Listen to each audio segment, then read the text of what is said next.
a lot of things happening in space that can be covered from home if you have the right systems to do it. The orbital analysts are supporting the space agency from remote locations. It doesn't have to be behind a classified military operations center or radar. They can do the day-to-day job quite easily as a civil organization. Welcome back to the Cold Star Project. I'm Jason Kanigan, the founder of Cold Star Technologies, a data science and process improvement firm. And I am here with Ralph Dinsley, who is known as Dinz out there in the real world. He's a fun guy, an exciting guy, good military background. I hear positive things about you all the time, Dinz, and you've been a great supporter of the Make Space Boring events that we ran. I appreciate that a lot. And you run a company called NORSS, NORSS, which stands for Northern Space and Security. You have a long RAF career, a Royal Air Force career. It's like 34 years and growing, which is really impressive. And I want to talk to you a bit about that because a lot of the people who have talked to me before I met you said, have you talked to Dinz? And I was like, who, what? You know, he's like, well, he's really tied into the UK Defense Force, and you need to meet him. So this is cool. So we've had a little bit of chatting, but this is the first time we've really sat down for a conversation. So thanks for being here. Thank you. Thank you for inviting me. All right.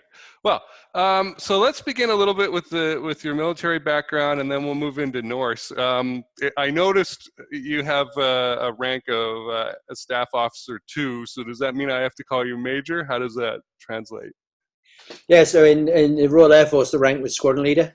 And when I was fortunate enough to work with some of my US colleagues in the US Air Force space roles, as was then, I'd always point out the fact that there was no real comparison between Major and squadron leader because, well, squadron leader was similar to Major, except we worked harder. Huh. Okay. All right. So I noticed in your educational background, you've got a master's degree, and then you went on some years ago now, got a postgraduate study in peace and development. What is that? That's a good question, actually. It was when I did my graduate studies, I focused on history because I've always had an insatiable appetite for history.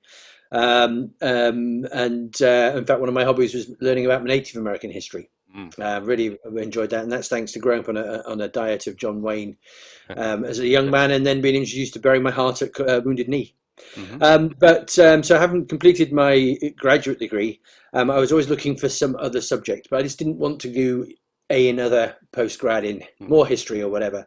And when I was OC operations at RAF Fylingdales, I got to meet the local campaign for nuclear disarmament cohort, who were always campaigning against Fylingdales, but we were always trying to educate them about its role for space sustainability and space surveillance. And one of those guys was a professor at the university, what was then called Leeds Metropolitan University. It's now called Leeds Beckett.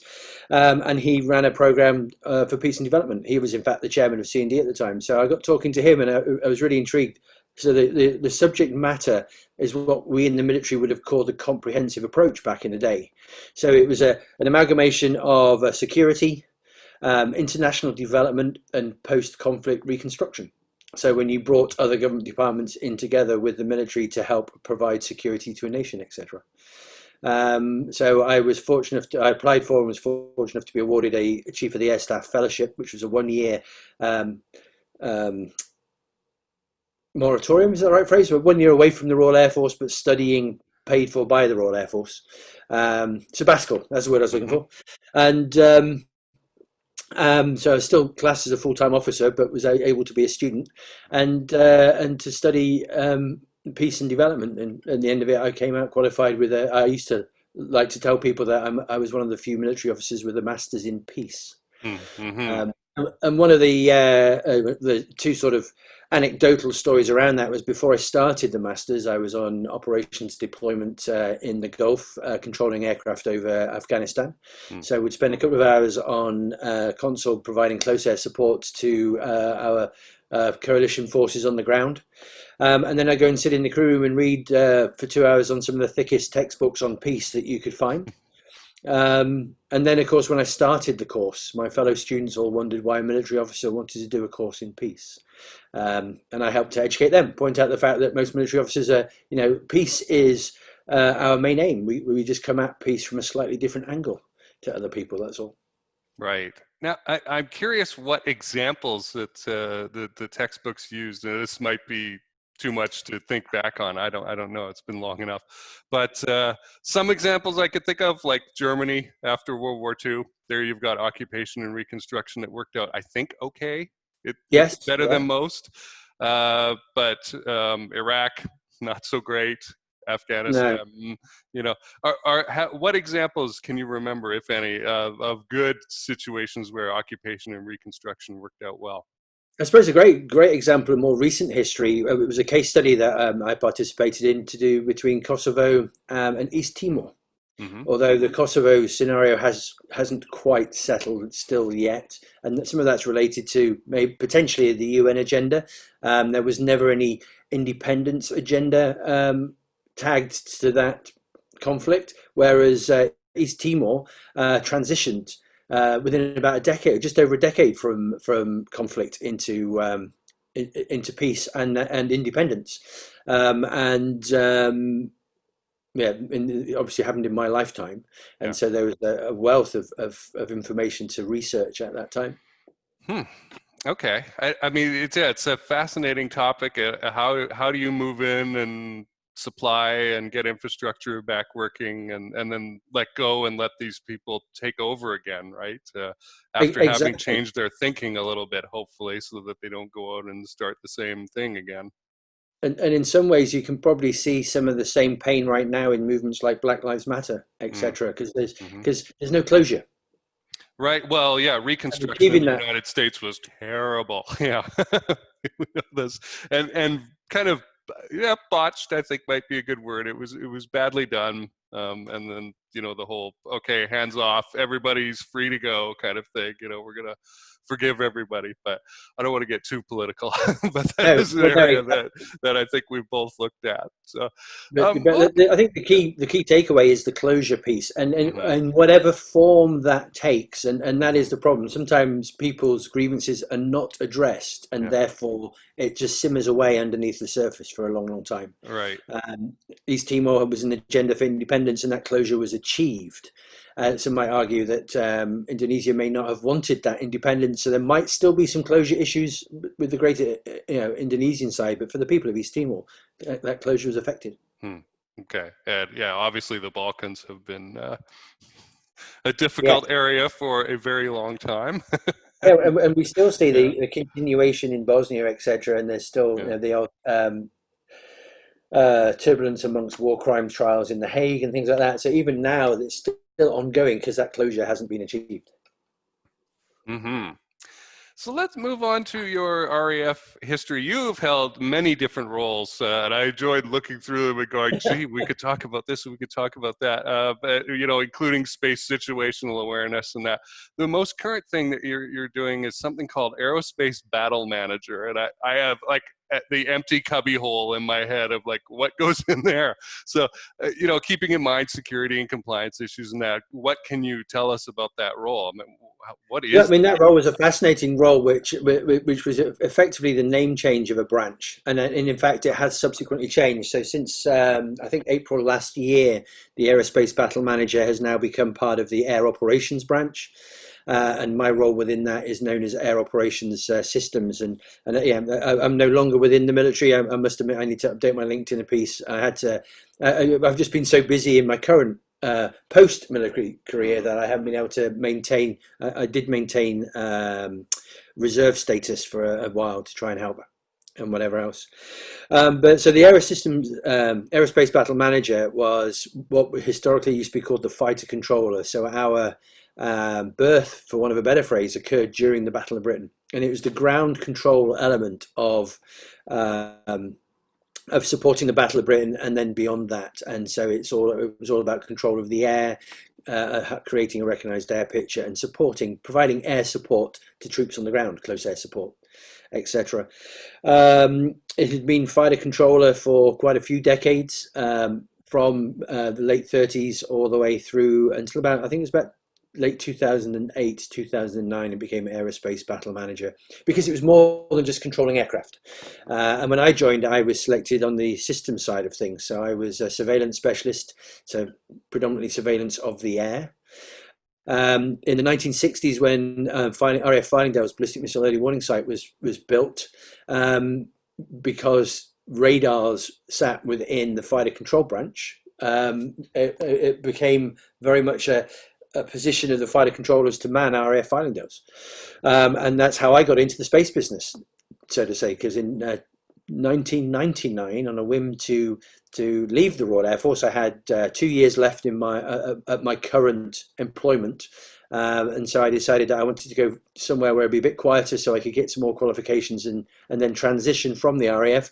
I was selected for a posting to Fylingdales, and then it took me a subsequent 17 years to extract myself from full-time RAF employment because it was that fascinating. And like I said, last year, 18 months or so ago, they changed it to Air Operations Branch. My field would be classed as systems, and within that you'd have air surveillance and you would have space, and the space roles sit firmly within that. But Okay. just because I've worked space, I still specialised on air, and that meant my last two operational tours in the Gulf were close air support to the guys on the ground, both in 2012 and 2015. Mm-hmm. So what kind of systems and assets do you have? I'll put my Russian spy hat on for this question. You've got satellites for observation, obviously. What else have you got? Well, we rely very heavily on our US allies for a lot of system Flyovers. support. So certainly when we're deployed. For the UK, we have ground-based radars supporting the air picture. There's always been a network of radars around the UK for control of the air, for air policing. And I don't know if it gets the same publicity in the US, but there are regular occurrences of Russian aircraft. I almost said Soviet then, show you my background. Russian aircraft flying into the airspace, because even though it's international waters, there's still a certain amount of air policing that is required, and they generally come in without a secondary radar signal, without IFF as we'd call it, and therefore they are um, blind to civilian radar systems because they rely on the secondary surveillance radar, the code that's transmitted by aircraft. So the air defense radars are central for the sustainability of airspace, as the military radars like Fylingdales are essential for the sustainability of space. We have obviously Fylingdales still as well, so we are still part of the US Space Surveillance Network and the Ballistic Missile Early Warning System with RAF Fylingdales. Okay. Is missile defeat and defense under the RAF, or is it under another body? We don't actually have a missile defense segment per se. It's very much within the different roles. So there's a thing called GBAD, ground-based air defense, which will incorporate missile defense in that scenario for localized defense. The UK has missile early warning with Fylingdales, but we haven't actually had active missile defense since 1945. And we actually had a lot of people don't realize this, but back in the end of the Second World War, we strung together 3 or 4 of our chain home radars on the southeast coast to provide a rudimentary warning of the V2 rocket launches against the UK, and to be able to direct our bombers to the launch sites, so to pick them up as soon as they were launched and then take them out. Huh. Well, when it comes to advanced warning, it's very much relying on the US missile warning system. So being part of that integrated air and missile defense, or missile defense system, helps us to provide the missile warning. Huh. Well, I bet you and I could have a long and detailed conversation about the Battle of Britain and the way the radar was used in the organization of the airfields and getting the planes to the right spots together, and the power of reserves, right? Having something left to put somewhere else. So one of the very first examples of network-centric operations. Makes sense. So I'm beginning to get a clearer feel and picture for why you developed the company that you did. But let's talk about NORSS. So Northern Space and Security Limited. What would you describe as the main reason for why you established this company? Well, the personal reason was as a retirement project to top up my military pension, to keep my mind active, and to keep my interest in all things at space on a part-time level. Hmm. But in two and a half, almost well, in 3 years, 2.5 years since retiring from the Air Force, 3 years since the company was formed, I've it's gone orbital, shall we say, to say the very least. Just getting the right message out about sustainability of space is the key driver for myself and my partners in NORSS, to ensure that informed decisions are made on the future of how we utilise space. I'd give you an umbrella caveat. That information has often sat behind the military firewall, so therefore it's not as open or understood as it should be, and a lot of people still go, well, that's all classified stuff. Well, it's not, and therefore being able to support, whether it's academic, government, or even military development on understanding what's going on in space has really sort of driven us to establish the company and actually grow it the way we have done. Okay. And so if we can get a little more granular, what kind of problems do you solve and for who? So one of the main elements of the company, we were fortunate enough to be awarded a contract by the UK Space Agency last November to provide orbital analysts to the UK, or orbital analyst support to the UK Space Agency. So we provide analysts supporting the day-to-day space surveillance and tracking roles and space situation awareness roles, both the UK Space Agency and to some point in the UK Space Operations Centre, the military centre as well. So it began with our senior orbital analysts providing that initial support for about 56 hours a week, and we've now employed 2 junior analysts as well, Monday to Friday, adding that additional requirement. And it surprised me, actually, having been in this business for so long, both on the military side and now subsequent commercially, how busy they are and how busy the contract keeps them, which is great news. And over coming years, we'll expand that number. Mm-hmm. And through that, it's helped us drive our own internal development phase. The whole piece about space situation awareness is essential. Mm-hmm. I would argue that we don't actually have it right now. There are some points have it, and some people have more information than others. But it's essential. It's not cheap to do. It's expensive, but more importantly, it relies on experience. And so one of our aims is to develop that experience. So both internally, both for the orbital analyst contract with the space agency, but internally, is we're driving a very fast program to grow our own expertise to support space situation awareness. We've only just recently, just before the pandemics, created the NORSS Orbital Analyst Hive, or NOAA, which will provide our own operational input. Before that, it was mostly consultancy, subject matter expertise to support academic and government programs, whether military or civil.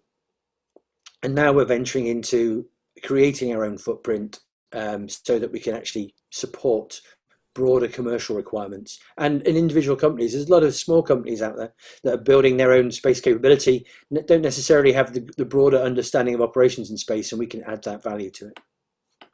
All right. How did that journey go? A lot of folks found a company, think they just stick out their shingle and the customers are going to come running towards them. But there's a bunch of steps to it. How did it go for you to go from 0 to 1?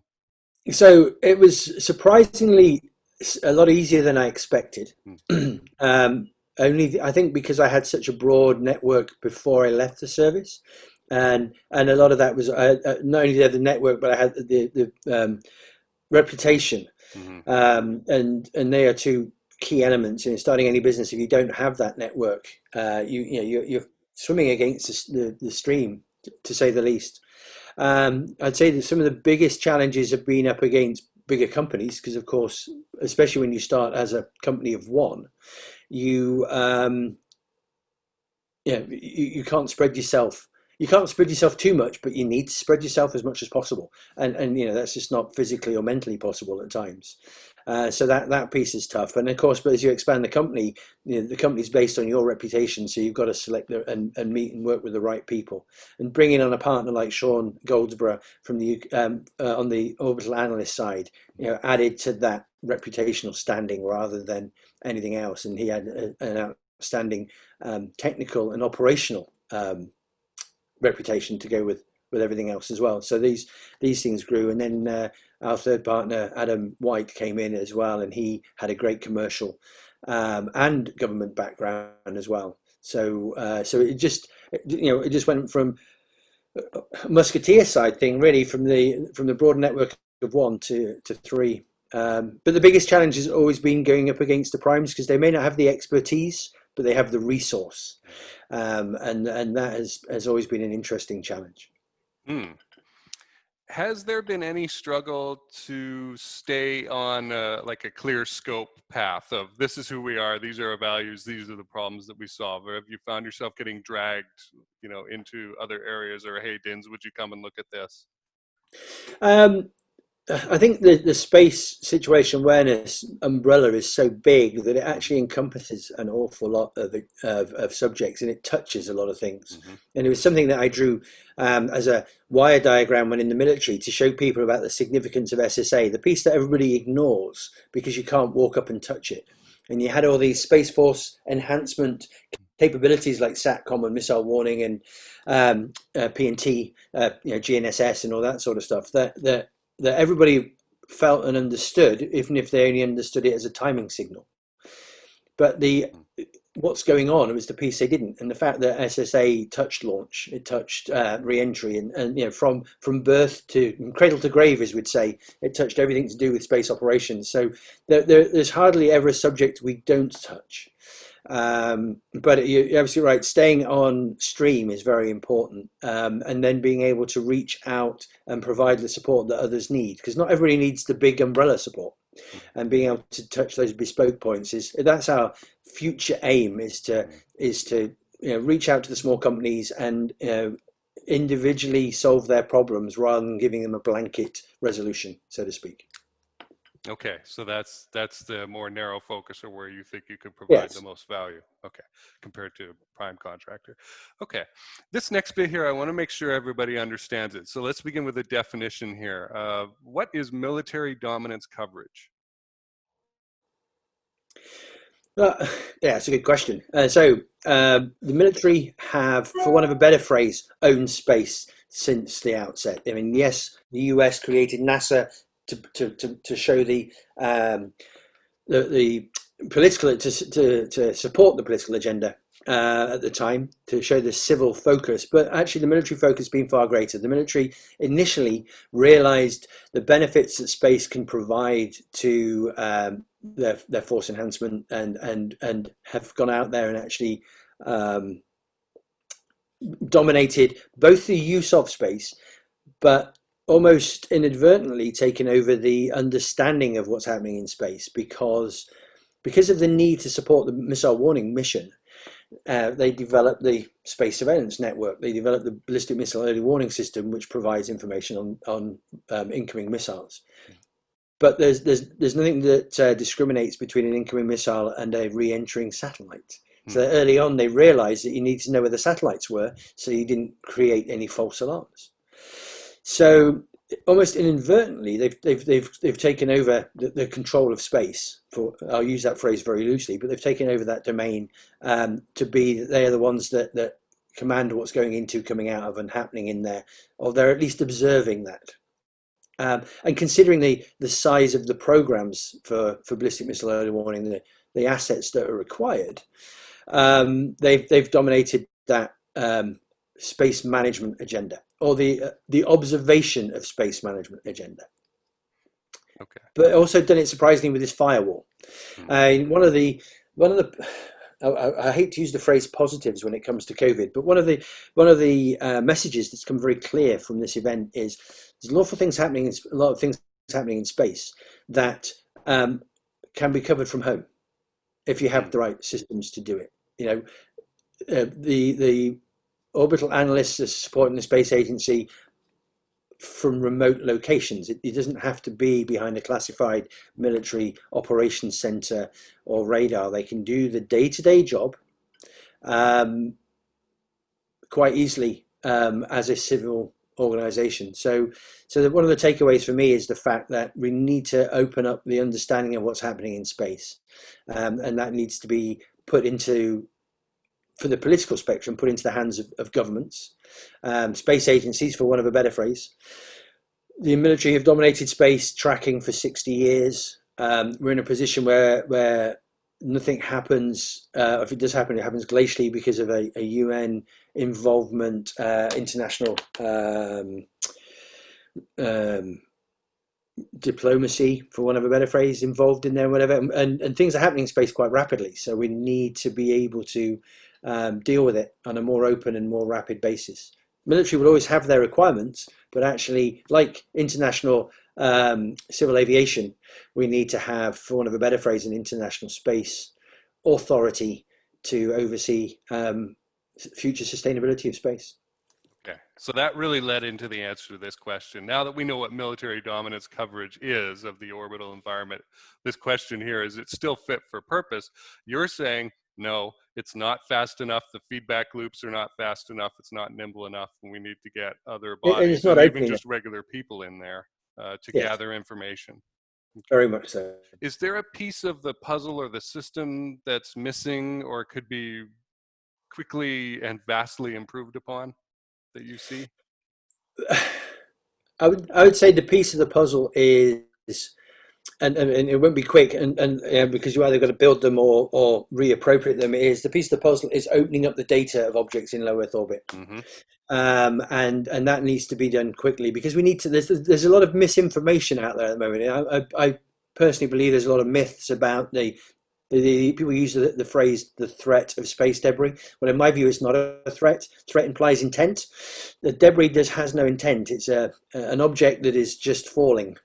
But we don't know the full extent of what that problem is, and there's a lot of speculation through simulation and modeling. Well, let's open up those gates and actually track that properly and openly, and actually then make informed decisions on what we need to do for the future to support that, whether it's collecting and reducing that debris, or probably more significantly just manage what we put into space more cleverly.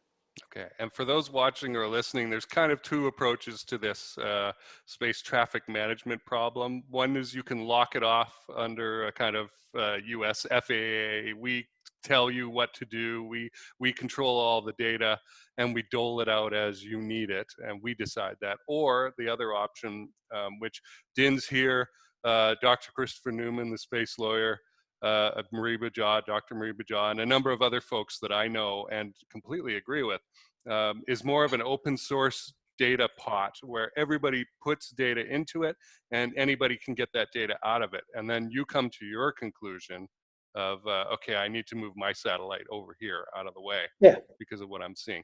I find that far better and far less likely to lead to international conflict and cause problems. So I like where that's going.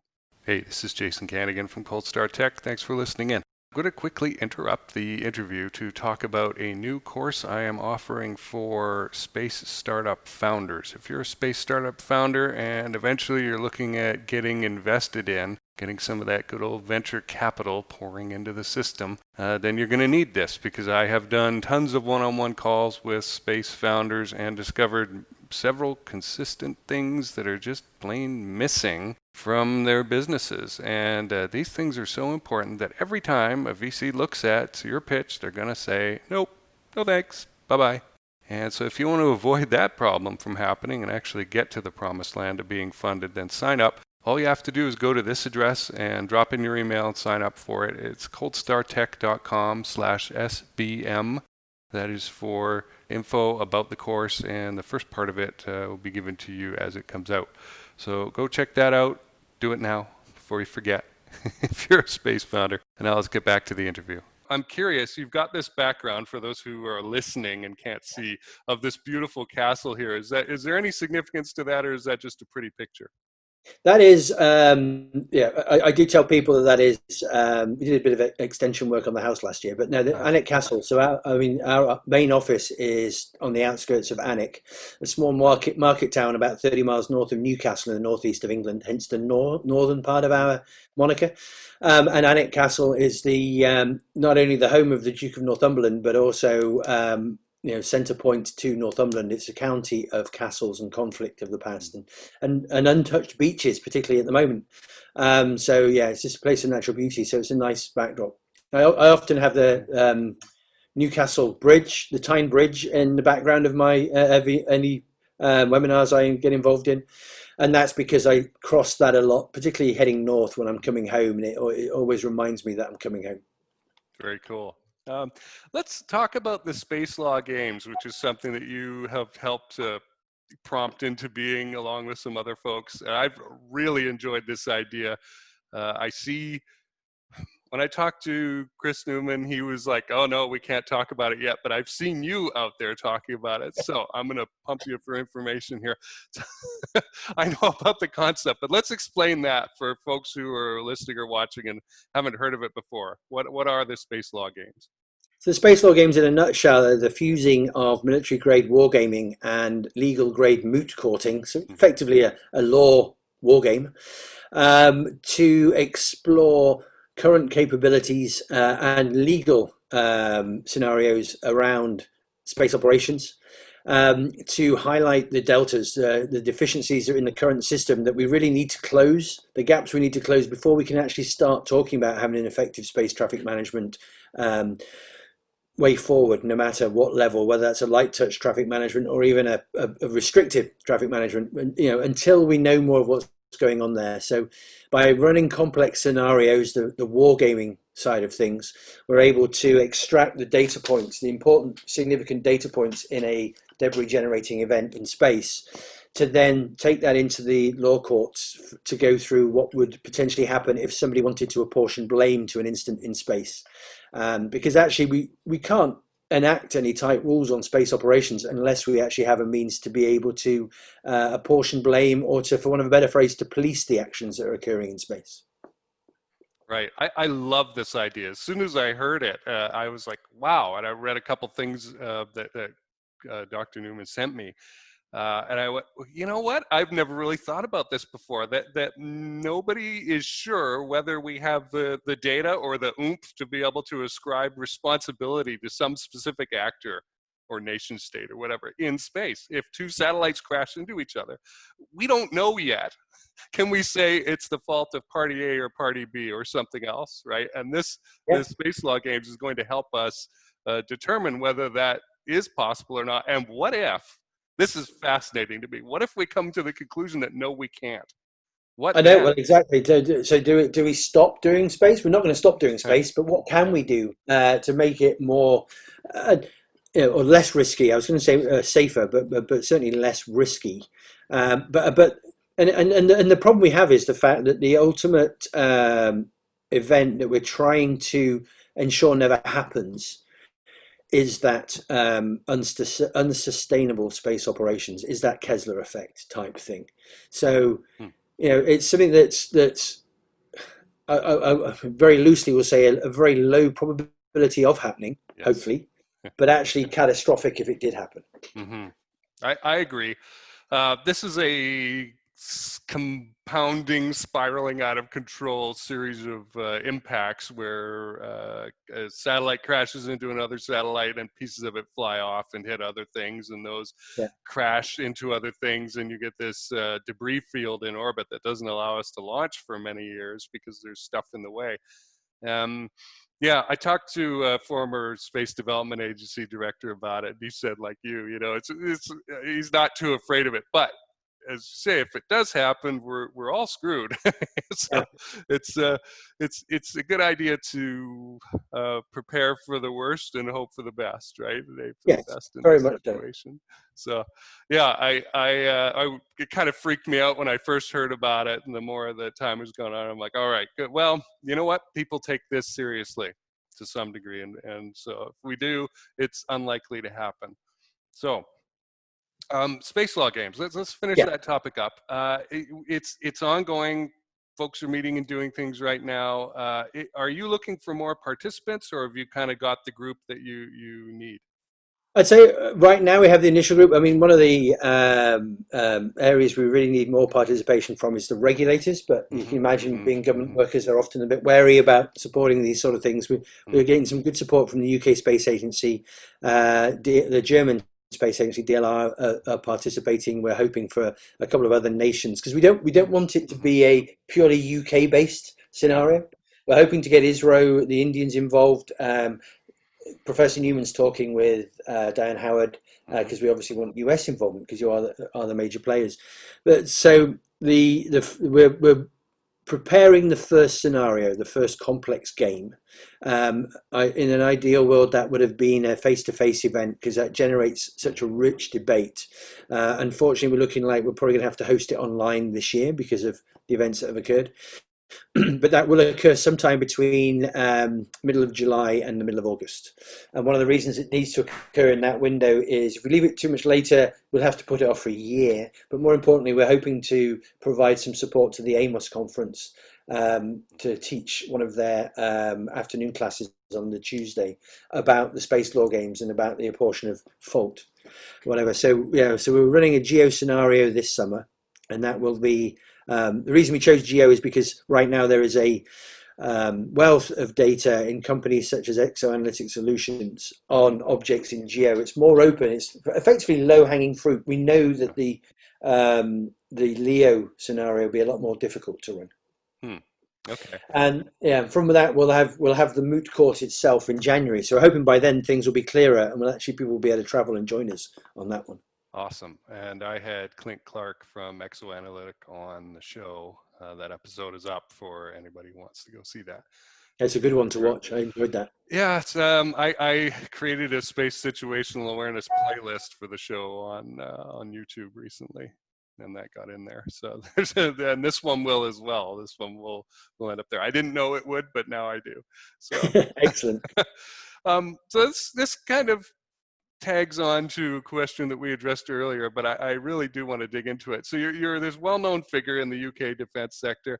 Do you find yourself getting pulled into different kinds of discussions, and maybe some that you wouldn't expect that you would get pulled into? Very much so. Very much so.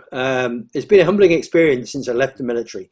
But other people have reflected what you said earlier about people saying, have you met Dinz yet? You must meet Dinz. And that happens so often across multiple different sectors. So I didn't realize, I always thought myself as a quiet, shy person. So I didn't realize how far my reaches went. But yeah, there's always occasions, particularly on the academic side, to help support development of some heavily academic or technical problems, but they just need that little bit of support on Mm-hmm. that. And on the educational side as well, and that's something I enjoy because people have forgotten. People think about looking at the stars, or they think about the Earth ecology, but they don't think about actually the environment of near Earth orbits and what happens up there. So I get pulled into a lot of discussions supporting the educational piece. Okay. And this next question, I think, is our last one. And it ties on to what you were saying about, gee, I want more regulators involved in the space law games and that. I like dialogue and seeing participation in that, and it's fun. And with COVID, there's been all these Zoom meetings, and you go out there and you see these folks and that. And in my opinion, there's often no next action step missing. There'll be some regulators missing. There'll be some actors missing from the discussion and that. And it makes me want to pull out the rest of the hair that I've got left because I'm like, great, we met, we talked. Now, where does this go? Who uses it? Why, don't we get those other folks involved? And you've pointed out, well, in some cases, they may not actually want to be publicly, having a statement put out there or something. And then, people build things onto that. So how do you think these dialogues could be made more effective? It needs somebody or something to take the leadership. Mm-hmm. I think historically, and certainly in recent years, talking about the dialogues, the SSA dialogue has been going on for at least a decade, if not a lot longer. Certainly, you see a generation of talk about debris because of the Iridium Cosmos, and it goes quiet for a bit, and then it starts emerging again. And the fact that I think that commercial space has started doing more is probably giving it a greater impetus. So it needs a national organization to take the lead. Hmm. We've been waiting for the US to do so, and unfortunately, it's mired at the moment in should it sit with the FCC or Department of Commerce or whatever, and it's become a political agenda. Well, I don't think we can wait for that political agenda to sort of play out. So a nation, and I would, my call is to the UK. You have an opportunity here to take the lead. They do some good things with their space regulation when it comes to licensing operators.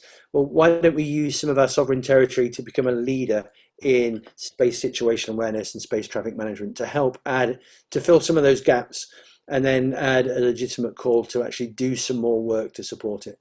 And that has got to be the big step forward, and it's got to be brought out from the military shell and put into the civil leadership shell, away from the UN, because it needs that operational access first and foremost, and that's not what's happening. There's a lot of talk diplomatically, there's a lot of talk militarily, a lot of talk about the inevitability of warfare in space, and I shudder every time I hear that. But there is no action, and I think if a nation actually takes the action to start civilianizing its space surveillance management, it can actually add some good to the global debate.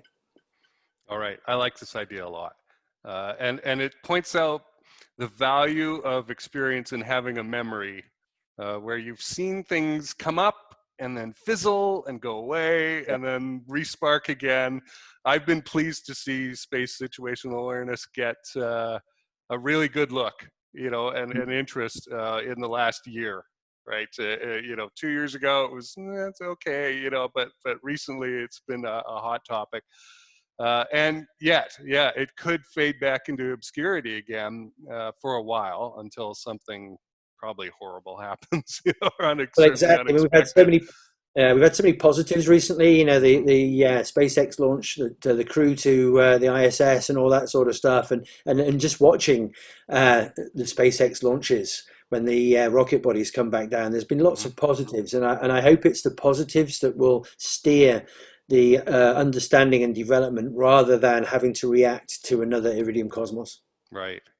And I love operational excellence. So as you say, when you see a 20-minute launch, the thing goes from the pad up into orbit. It is releasing satellites within 20 minutes, and then that stage is coming back down and landing nicely.